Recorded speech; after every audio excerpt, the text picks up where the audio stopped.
getting close in a way to it, like seeing the incredible similarities of my thoughts with someone else's thoughts at the meeting, and incredible similarity between my feelings and someone else's feelings, and an incredible similarity between my reactions to situations in life and their reactions to situations in life. Yet it tends not to go all the way. You stop right there, and that shell of terminal uniqueness just keeps, all evidence to the contrary sort of fall, it's like a Teflon, it just goes right off it. That's why repetition's helpful. Yeah, because there is an active denial of what we are. It's not a passive denial, it's an active denial. The activity is being obsessed with self, is the active denial of what you are. Yeah. So, as long as it's remembering self and all that it entails, which being that sense of being a long-lasting, independent, separate entity, and you could add other qualities to it, sort of like, well, if you look at selfing, its first movement is to claim. Yeah. So, something that doesn't have a life has to claim a life. Yeah. Something that doesn't have any energy has to claim energy. Something that doesn't have any light has to claim light. Yeah? So it's like a weird a simulation of the real thing, but it's off. Yeah. So if you look at selfing's first movement, it comes into sort of sentience with conscious contact, and it immediately starts saying, I'm the one who's conscious, yeah? And so then every time consciousness is moving through this event to produce a realm of experience, it says, I'm the one who's seeing, I'm the one who's hearing, I'm the one who's feeling, I'm the one who's tasting, and I'm the one who's touching. It can't get rid of the tasting, feeling, touching, seeing, and hearing, so it does the next best thing, which is claim it. Yeah? In other words, it can't erase what's actually happening. It can't. It has no power. Well, what it does is it claims to be the one that's doing it. Yeah? And as soon as it's sort of like putting a claim on territory that isn't yours. Yeah? So it puts the claim on it, and it seems to work. The mind sort of goes into that lullaby, and okay, we're going to encroach on Asia now. And then it's like, it starts assuming it has a lot to do with things you have nothing to do with. And this wouldn't just come into mind, it has to come through language, usually. So the mental state is bolstered and reinforced by language.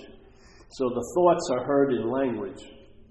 And those thoughts, just like we always use that example of, I went back east and I hadn't been there for a while, and my hair had grown, and when people came to see me, they go, oh, Paul, you're growing your hair.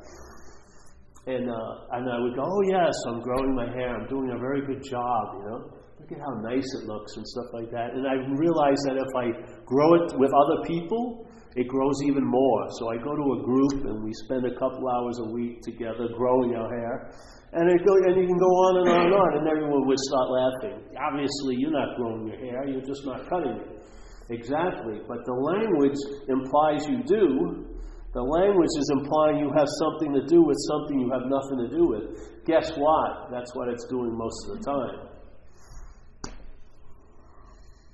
That's what it's doing most of the time. People here are living as if they're the cause of every action that's ever been moved through this body. That they're the thinker of every thought that's ever, broken the surface of awareness or consciousness, or that every feeling has been only felt by you. You're the only one, there's only one of you that's felt all these different things happening. Now, if you took the you out of it, are feelings occurring? Seemingly. Are thoughts arising? Yes, yeah. Actions being done? Yes, but like Lord Buddha was purported to have said, events happen, deeds are done, but there's no individual doer thereof. It's a beautiful statement. So events are happening, deeds are being done, but there is no individual doer thereof. So the false cause happens with the claiming. So now you become the cause of what's actually just happening. So you're the one who's seeing, yet seeing doesn't need your agreement at all. I don't care how much you didn't want to see. If these eyes were open and they were looking out a window and a bird flew by, there would be the seeing of the bird. Even if you swore off on a stack of Bibles, I'm never seeing another fucking bird in this life. If you were looking out that window and a bird went by, there'd be seeing. And then the sense of you who didn't want to see the bird would come after. But when the sense of you that has the opinion, I didn't want to see that freaking bird, comes after, that implies it was before the seeing. You see the heist? It's incredible. So here's the seeing, and then there's the bird, and then the sense of self arises and says, I'm the seer of that, and I didn't want to see it. And then the feeling was that you had some choice, because what it alludes itself to or points to is that you were there prior to the seeing, because you're the cause of the seeing. And it assumes that if you were prior to what was just seen, you should have some say in what was seen. Yeah, that's what happens all day. The day's going sort of awry, supposedly, and there's an assumption that they assume that they have power that they don't have, and they get frustrated. I don't want this day to go like this, but voila, it's going like that. What does that imply? You don't got any juice, bro. No, I refuse. No, I'm going to just think about, how different it would be if I wasn't here, but have you left, actually? No.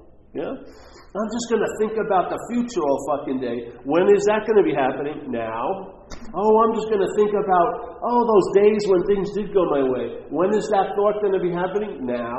You can't escape here. You can't. The head acts as if it can. It assumes it can. Because you take yourself to be the thinker, if the thought's about a week from now, you think you're spaced out now. But it's not true. That's the whole point of why try to get into what you can't be out of? Why is everyone working so hard to get more into the moment? There must be a belief there that they could be out of the moment. You didn't have the drive when you were a kid, unless you were in an abusive situation. I wasn't. When I was playing, my head hadn't thought about time yet, or believed it yet, or made it up yet, and so I wasn't worried, will I be playing next week while I was playing then? Because next week had no influence on the now to me, What happened? Suddenly, how did what's not happening suddenly or over time get so much influence over this event, this life? How did it happen when it didn't have any influence at one point? What coincided with the loss of the now, seemingly, and then the indoctrination into yesterday and tomorrow? What happened? What was the bridge for that to start occurring? The thought system got developed. You started to have thoughts, and those thoughts were held as yours, as if you were the cause of them. And so on and so forth. And then suddenly, maybe it happened quickly, maybe something scared you, like a parent dying, and then you were shocked into something, but maybe it happened a little slowly, and suddenly your interest and attention, which was being spent here, wherever that here was when you were a kid. Do you think it was the 12 soldiers you had, plastic soldiers, that were that enthralling that you played with them for 3 years in a row? No, it was mind, I was given all the meaning those fucking soldiers symbolized to me. My imagination was fertile, and so they were coming alive to me, and the situations I thought of them being in, not because of the plant. They had no moving parts. They're not like the toys they have now. They were just like cheap plastic little things, like with a gun like this, and another guy with a grenade or something, like 12 of them. And Wayne Griffith had 12 of them, and we'd have like a three-year war going on underneath an old apple tree in my backyard. So what was enlivening that event? It wasn't a freaking... I mean, my mother probably bought a bag at the 5 and 10 for like 58 cents of these plastic soldiers. It wasn't like a huge, hundreds and hundreds of dollars of stuff. It was just, here, bro, hit the road, go outside. Okay, there you go. What happened? Seemed to be, there was no idea of time, so I wasn't worried about tomorrow yesterday. When I was walking through my house, I didn't think my room was too small, or that I should have different clothes on, or that my mother was ugly. None of that was ever coming up. There was just love happening, yeah? The adults may have been a little crazy, but I didn't even see that yet. There was just love happening, and things were going on, And then something seemed to have come to the fore, or let's say to the front, and it was the thought system. And the thought system implied, the way I heard it, that something is really wrong with you, bro. Something is wrong with you, and you can't let anyone find that out. So get your song and dance together and fucking taptoe yourself out into this life, And unease came about, irritability, restlessness, and discontent, and it was coincided with the arrival or the domination of the thought system. Then you start having a feeling, which is insane, being uncomfortable in your own skin, which in a sense is going to be the only skin you're ever going to be in. That's really starting behind the 8 ball. Yeah? If every day when you wake up you're uncomfortable in your own skin, what's that going to breed? A reliance on something that can help you. What's going to volunteer for that position? The thought system. It says, rely on me, bro. I'll navigate you through this fucking grade school, and I'll navigate you through this. I'll navigate you through this tryout. I'll navigate you. And then all that interest attention, which was enriching my life, and just having love for my grandmother like she was a goddess or like that, all of that suddenly got called back to central office and then got redistributed, where there was pictures of my family and I when I was young, and I looked like a little cherub, and everyone looked really shiny, and everyone looked happy, and it was just this. And then by 5 years later, it looked like I was pasted into the picture, and I was looking at my mother suspiciously. I was like, who are these fucking people? What the fuck happened? Something must have developed that hadn't developed yet. Yeah? And it changed a lot of things. So then this became the dominant force. Now my interest and attention was mostly up in here. So when I walked in the room, I thought about walking in the room. I didn't have the sense of just walking into the room. I didn't have the sense of just hitting the baseball. I thought, did anyone see me get that hit? Well, I'm thinking, that lady just left the stands because I'm up. Yeah. I started that there's tons of thoughts about self and what everything means to self. Yeah. And there was an incredible dis-ease, really. And as soon as I got motivated enough to find out what worked, and that was alcohol. When I first drank alcohol, I didn't know what I was looking for, but when I drank alcohol, I knew that was it. I hadn't recognized it before. When I was 12 years old, I wasn't thinking about alcohol. I was introduced to it, and alcohol, that's what I've been fucking looking for. So I drank, and it brought me relief from taking these thoughts so seriously. And I'll tell you, looking at my life from that point on, the alcoholic of my type is I'm willing to pay any consequence tomorrow not to feel uncomfortable now. I must have been feeling really fucking uncomfortable to keep on using like I did. Because even after it seemed to, anyone who ever looked at it would say, it's not working for you. Some way, somewhere, I believed it was still working for me. Because it was allowing me to avoid somewhat that fucking thought system. Yeah. I'm here to tell you there's an easier, softer way. Because if you could transcend a place through drug addiction, I would have. I was one of the greatest devotees to cocaine I've ever run into. I mean, I match my devotion to cocaine with devotions to God and to spiritual teachers in the histories of spirituality. I'd match what I did for drugs to all those devotees did for their teacher or for God. I gave everything over to it. I gave everything I could get from you over to it. I loved it all fucking day. I'd do anything to get high, and so on and so forth. And whatever obstacles were put in my way, I'd get over those obstacles to sort of profess my love for cocaine by doing it. You know. What happened? And you know what? All the talking, all the self-help books, how much do they really work? Because by the time you're reading that self-help book, you've been occupied for years. For year upon year. And do you think a book is going to deter it?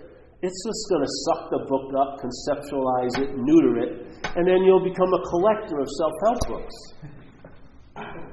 You'll have tons of them in your house, signifying that somehow yourself has been helped, but it hasn't really.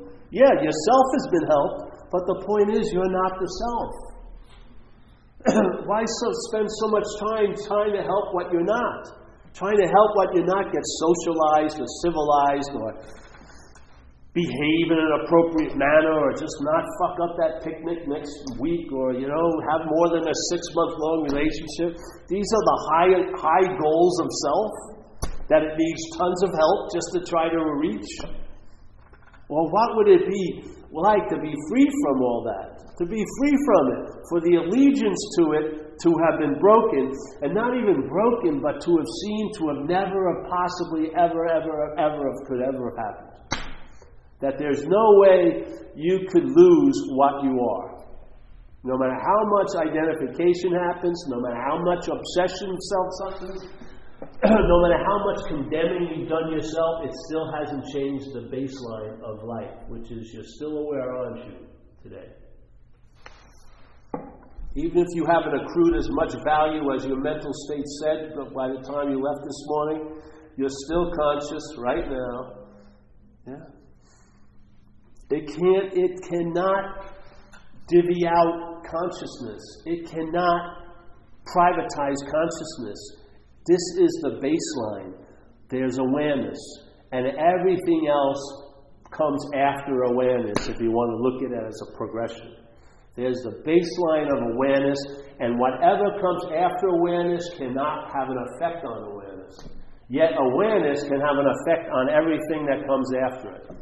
Because everything that comes after it has no reality other than the reality you and I give it. Yeah?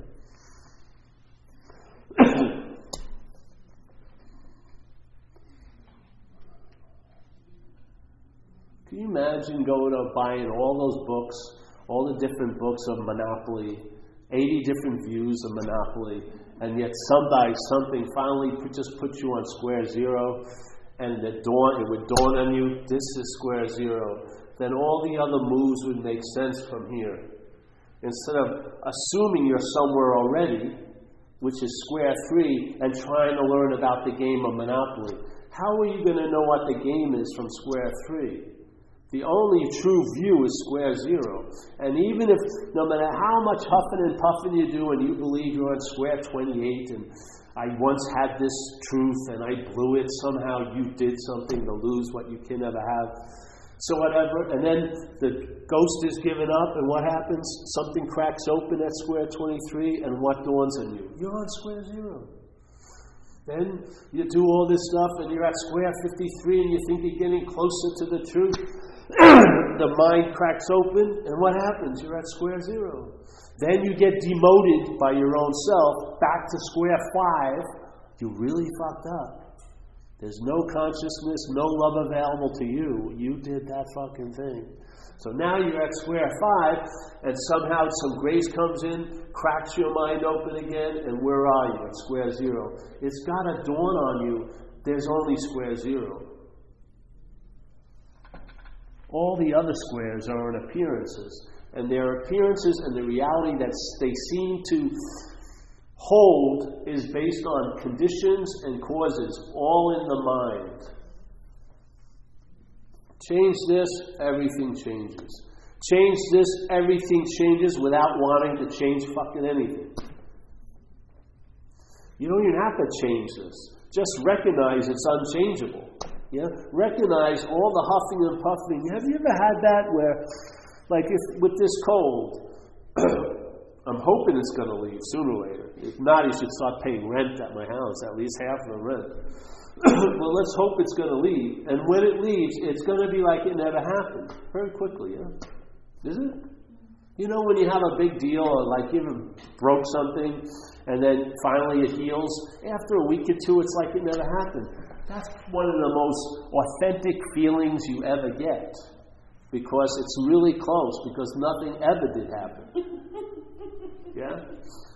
The same base is there, with the break, the crutch or not the crutch, it's same awareness.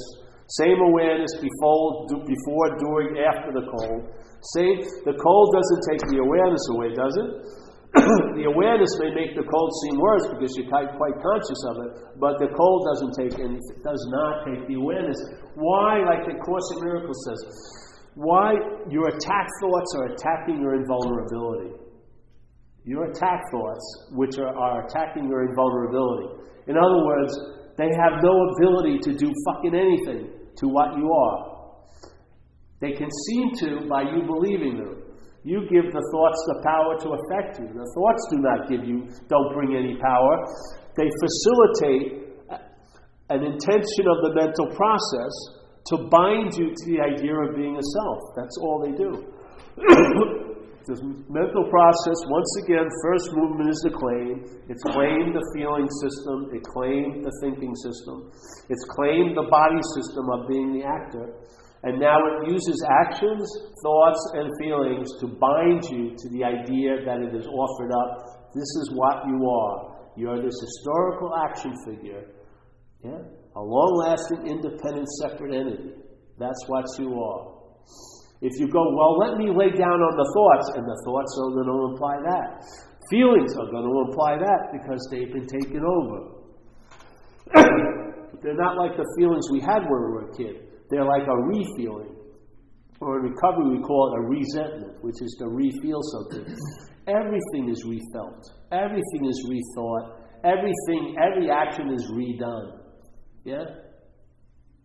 You do an action now, it's just a reminder of a past action that was claimed to be done by you before. Every thought, the only difference in the thoughts is not nouns, yeah? You're worrying about this guy, your husband, I'm worrying about my girlfriend, dead. Alright? Now, I would think it was different if I was worrying about Sue, but how different is it? There's the worrying, yeah? It's just a different noun, makes it look different, but it's the same. I'm thinking about my dog, and the only thing that makes it different than you're thinking about your dog is the name my dog has. I'm thinking about Biff. You're thinking about Fido. Same thoughts. Yeah? Nouns are interchanged. Yeah. I'm pissed at him. I'm pissed at her. I'm pissed at him. What becomes the norm? I'm pissed. Yeah? Jeez, there's freedom. If you can make the connection. Like I sat there today, people share. Remember, it took me months. I was in AA for months. And I would listen. I came in with a very strong shell of terminal uniqueness. Sat there. I didn't believe anyone could ever understand me because no one ever thought like I have. No one's ever felt like I have. No one else has ever done what I've done. And then I went to meetings of people who have the same parasite that I have running their experience here, alcoholism. And after a few months, I could only come to two conclusions. How did these people get my thoughts? How did they get my feelings? How did they get my actions? Or they're not my thoughts, they're not my feelings. And that's when the beginning of the revelation of the solution started, not just dawning, but be able to get traction in my life. Because I realized the whole glue to this thing is the personalness you're putting on things that are very impersonal. Yeah? Feelings are just feelings. Thoughts are just thoughts. You're giving it the juice. The mental process is giving it the goo. It's the mind that's the glue side. The thoughts don't glue themselves to you. You attract the thoughts with the holding them as yours. And then the power that you are gets distributed to every fucking thing your mental process has claimed and owned. And now what you believe you own, now own you. Oh, no, they don't. Well, are they producing effects that you don't like? Damn right. Well, they own you. Exact nature of the wrong. Causes and conditions. It's important to see what's going on, because that's the only reliable quality we have, is that we're aware. Yeah? We're aware. To rely on that and let the awareness tell us what's going on, instead of us tell what's going on with awareness. Yeah? I'm not aware today because I didn't do my yoga or something like that. Let us get out of the business of trying to control what we can't control, and then let's see what gets revealed from that point of view. And maybe, just maybe, it will reveal to you there is no someone, there is no noun to be found. There never was, and there never will be, and therefore there is not now. And then downloads will occur. You'll realize the only way self, which isn't so, can appear to be so, it has to be remembered. It doesn't have, in other words, if you were going to meet self right now, there'd be no meaning of it. But you have to remember meeting it, and then you got to worry about the assumption that you are already that. Yeah? So you remember it by worrying, and you remember it by remembering. The mental state remembers self. So it goes like, I was there, I will be there, therefore I am here now. That's its assumption. And when you're in the system, as the system, by the system, for the system, you ain't getting out of the system. The identification as the system gets you into the position that we use in recovery, which is self can't get out of self. The opposite way is said, you can't use the Buddha to seek the Buddha, you can't use mind to seek mind, you can't use the light to seek the light. It's not going to work. These are corrections that happen. Does correction save you time? Yeah. So I'm not trying to get into what I can't be out of. I'm not wasting any time trying to get out of what I can't be in. You don't know how much time goes in those two endeavors. Trying to get into what you can't be out of, which is this moment, and then trying to get out of what you can't be in, which is your fucking head. You're much larger than a specimen that could be jammed into this little noggin here. You know what I mean? I remember I used to hear that statement in the Bible, the kingdom of heaven is within you, and I would think, the kingdom of heaven is pretty small, because I assumed this was me. The body's me. There's no parking in the kingdom of heaven with this little fin here. No, the kingdom of heaven is within you. You, not as a body. You, not as a mental idea. You as what you are. Everything is within that. That's the context of all contexts, and everything that can appear appears in that. That never appears to anything that appears. That is the context. All of this is the content, never to be different. The body isn't suddenly going to get so purified, it's going to become spirit. It's not going to happen. Yeah? You might as well give up that fucking ghost.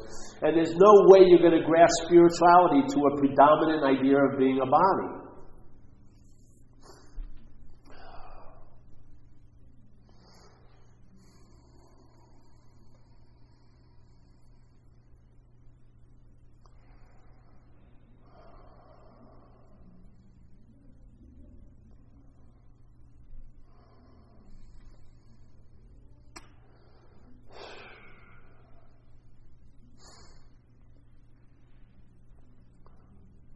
When this first came over me, the silence, like now, is what verified it. And it's never changed, ever since. The silence is so pregnant. So you come in a room and you can actually see the space almost. You can sense it so strongly. You can finally sense nothing as a something almost, instead of this losing nothing by taking all the something so real.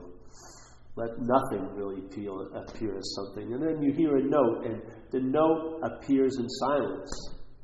If you ever hear a note of music, you wouldn't hear that without silence as the context. You wouldn't be able to see things unless no thing was the context. If it was things seeing things, no thing would ever fucking see a thing. But it's no thing seeing things. It's spirit seeing things. That's all that does see things. Is no thing. No thing has ever fucking seen a thing ever. It's facilitated the act of seeing, but it's not the seeing.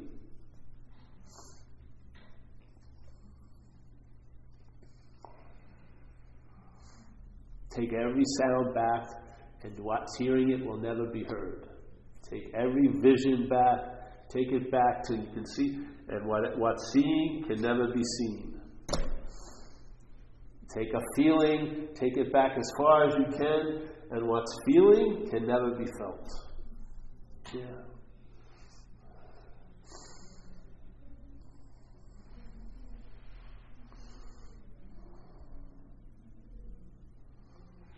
On a pragmatic level, you'll travel lighter here. And the way this is formatted, time seems real. And when you can travel lighter through all the terrains of every day that is going to still be brought to you for however long you're going to live, you would see that little ability to travel lighter was the richest gift you could have ever received.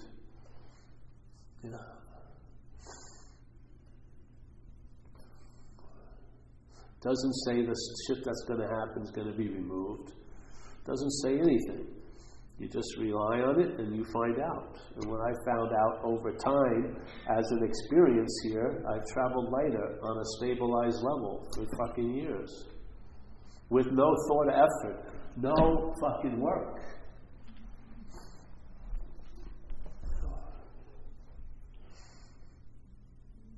Just being aware or awake to the awakeness, Don't have to be supremely awake to it, or ultimately awake to it, or infinitely awake to it. A little dog shit, a level of awareness or awakeness to it is enough.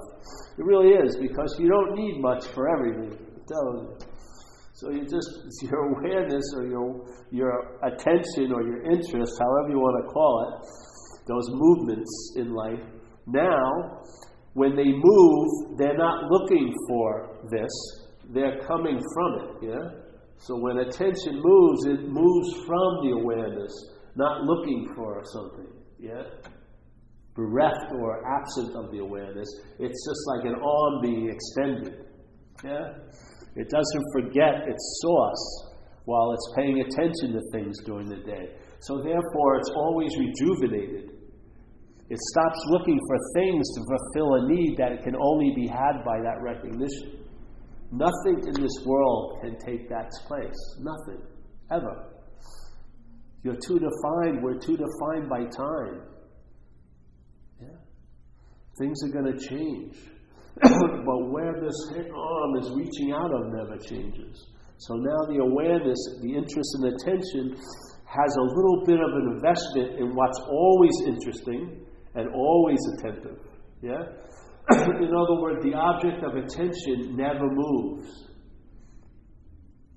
never dwindles or turns or demands more. It's just always available at all times, right where you are, with no requirement necessary.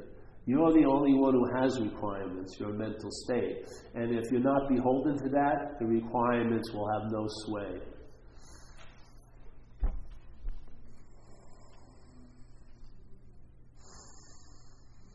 It's a damn good deal.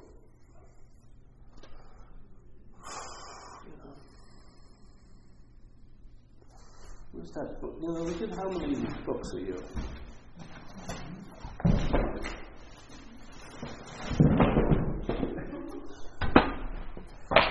All right. Returning to silence like you left. everyday Zen. Oh, this is different. What is this? Compassion in action. Yes. Peace is every step. Warm smiles from cold mountains. Sounds good. Nothing wrong with it. Being peace. Now that's good. I like that one. Being peace is cool. Beyond sanity and madness. I would say before sanity and madness. Yeah? Before sanity and madness, there's no insanity and madness or madness. Before, none of this is relevant. After, this is totally relevant, and what's always relevant is irrelevant. With some kind of hope that somehow this is going to lead me there. If this would only get straightened out, I'd be there. Start there, and you would realize you don't need this to straighten anything out. Well, that was a good sound, isn't it? Sounded like a gunshot. Step by step, too long. Transformation and healing. All right. A long way gone.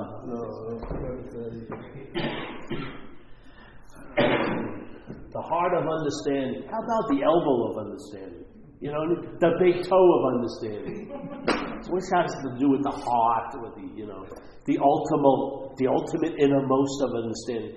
It just implies that it's a different understanding than just dog shit awareness understanding. You know what I mean? It gives it like a ring of being more authentic because it has more absolute adjectives in front of it. The absolute understanding. Oh, fuck. I don't have the absolute understanding. Where am I going to get the absolute understanding? Fuck. Jeez. What do I have? I have an intermediate understanding. It's going towards the absolute, but it could fall back at any minute. So I'm in a precarious, my understanding is precarious. Let's see. Pain-free. Oh, everyone loves to have this, man. Fuck, I'm taking this home. Pain-free, yes. No pain, lots of gain. Yes, hold on. Trauma and recovery. Yes. I mean, there must be thousands and thousands and thousands of books. I have nothing wrong with books. I like books. But thousands and thousands. Do you think if the solution was really gotten, the presses would have stopped? Yeah. Maybe we just do art books and shit, fucking expressive books. Not drawn to some kind of if this is whatever, I mean, look at the self-help books. I bet you no one's ever read one of them all the way through. You always read in I want to get the extreme edition, I'm such a lost case, I need the extreme turbocharged edition, of how to get into the moment, how to really get into the fucking real moment. I'm not getting into that false moment anymore. I want the ultimate moment. Yeah, this is it. It doesn't look like I thought exactly. Thank God. If it looks like you thought, fuck.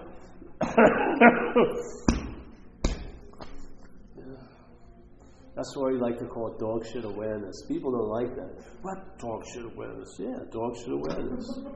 Like stuff you don't even know you have it in your shoe. You're walking around all day. You step right in what you're looking for.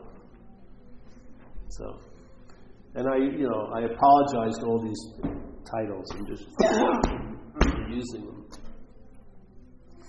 to get a point, you see.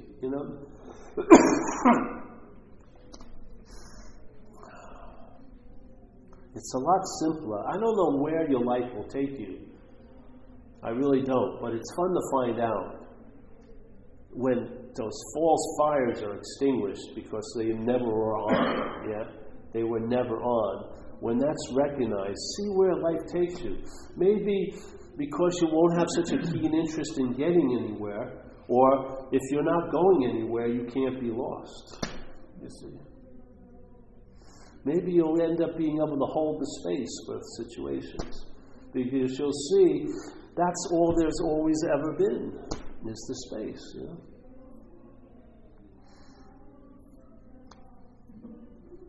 I thought something was missing. Huh? Something had been missing earlier. I know, they're having another auction. Well, what are there any questions? I can't really go on tonight. Yeah, where did this come from? My landlady.